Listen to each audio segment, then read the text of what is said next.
안녕하세요. 환자와 의사 사이를 소통해주는 통역의사 이영석입니다. 이번 시간에는 거순요법, 제암거순요법의 치료 원리에 대해서 말씀드리겠습니다.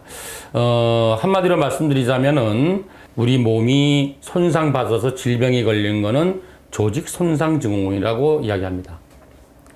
그리고 이 손상된 조직을 다시 건강을 회복시켜주는 치유되는 것을 역조직 손상 증후군이라고 이야기합니다. 그래서 오늘은 조직 손상 증후군, 역조직 손상 증후군에 대해서 말씀드리겠습니다. 우리가 건강을 유지하고 또 때로는 원치 않게 질병에 걸렸을 때 다시 정상 상태로 치유가 돼서 회복이 되기 위해서는 우리 몸 세포가 쓸 수 있는 다양한 많은 양질의 영양소를 먹어야 되겠죠.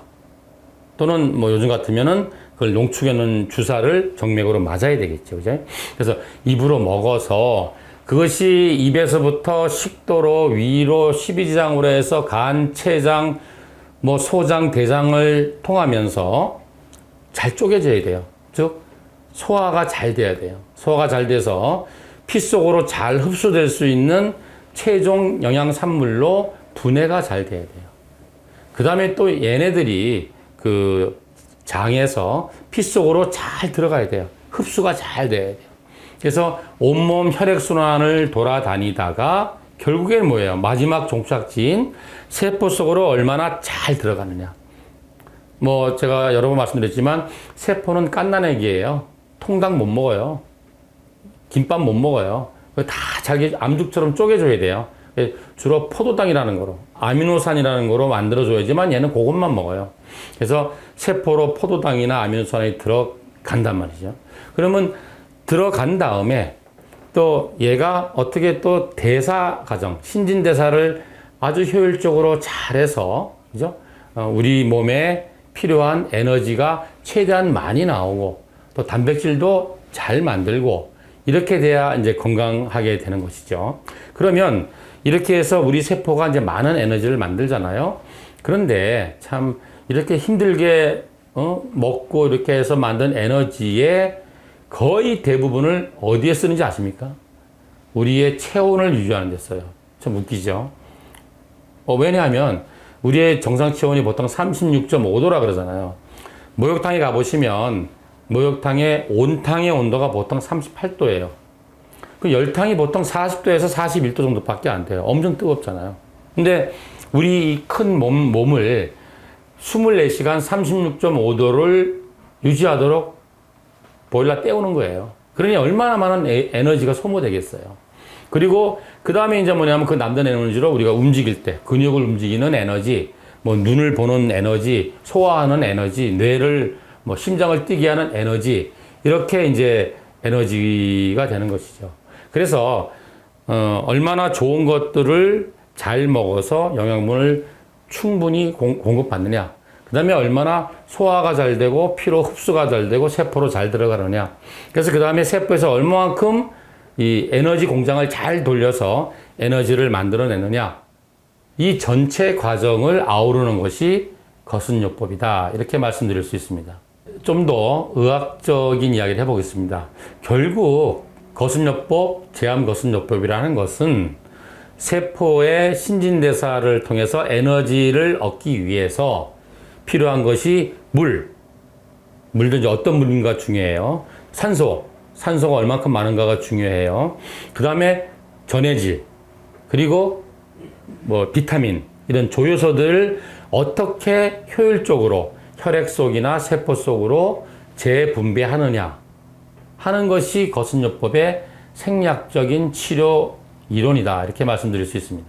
자, 먼저 물에 대해서 말씀드릴게요. 물 정말 그 모든 생명체는 물이 없으면 안 되죠. 그래서 우리 세포 속에도 이제 좋은 물이 있어야 되는데 어떤 물이 좋은 물이냐 하면은 그냥 막 흐트러져 있는 물이 아니라 정형화된 구조를 이루고 있는 물. 이걸 이제 영어로 말하면 structured water. 그러니까 구조화된 물이 있어야 돼요. 그래야지만 그 세포 안에서 신진대사가 정상적으로 일어나서 에너지와 단백질을 만들 수가 있습니다. 그런데 어떤 원인에 의해서 이 구조화되어 있던 물들의 이 구조가 깨져버려. 그래서 물 분자들이 마음대로 움직일 수 있는 프리폼의 물. 이렇게 되면 세포는 신진대사를 제대로 못하는 거죠. 그러면 이제 뭐냐면 그 세포는 병이 들거나 뭐 암으로 바뀌거나 세포가 그냥 사멸해 버리는 거죠. 이렇게 세포가 이렇게 병이 들고 시들시들해지고 사멸해 가는 것을 거슨 뭐라 그랬느냐?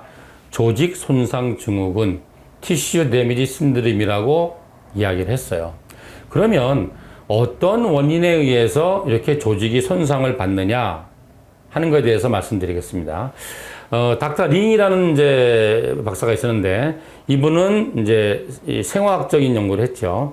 그래서 우리 몸의 에너지로 쓰이는 게 ATP인데 일종의 배터리죠.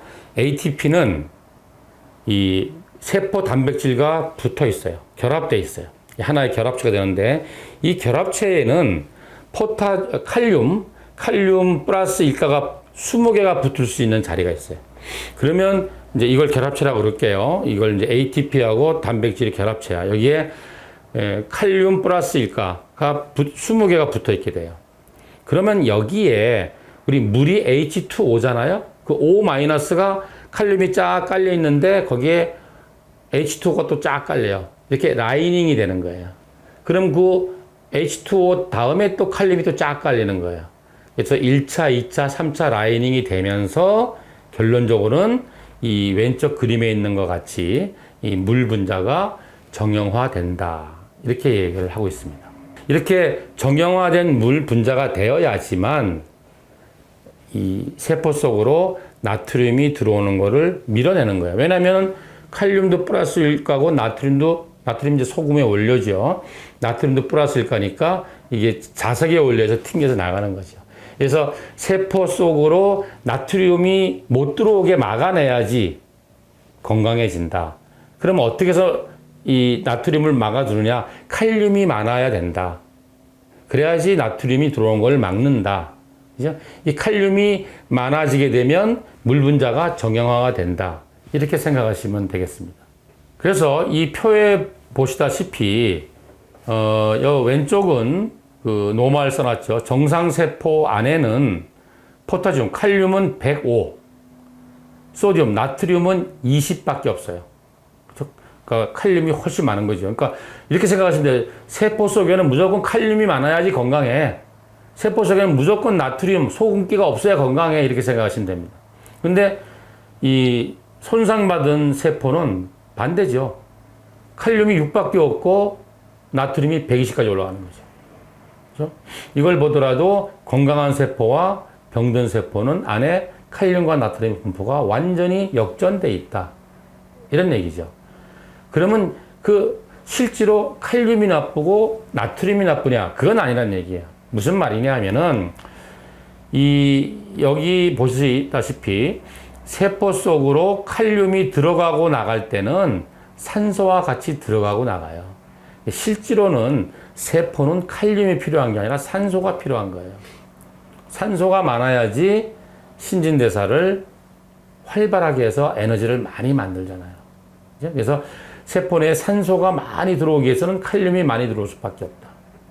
거꾸로 세포 속으로 나트륨이 들락거릴 때는 물과 같이 들락거려요. 물과 독소와 같이 들락거려요. 그래서 세포 속으로 나트륨이 들어온단 말은 물과 독소가 들어온다는 얘기예요. 세포에서 나트륨이 나간다는 거는 물과 독소가 빠져나간다는 얘기예요. 그죠? 그래서 건강한 세포는 세포 내에 산소가 많고 세포 부종을 일으키는 물은 작고 독소는 작은 거죠. 당연한 거 아니에요? 그렇게 하기 위해서 칼륨은 많고 나트륨은 작아야 된다는 얘기죠. 그죠? 근데 거꾸로 세포 속으로 나트륨이 물과 독소와 같이 들어오게 되면 이 세포는 독에 빠지게 되고 물에 의해서 세포가 퉁퉁 부는 세포 부종이 되니까 신진대사를 못하게 되는 거죠. 또 뭐냐면 나트륨이 들어올 때 칼륨이 빠져나가니까 산소도 같이 빠져나가니까 세포 속에 산소가 결핍되는 거죠. 그러니까 신진대사 못하는 거죠. 이해하셨나요?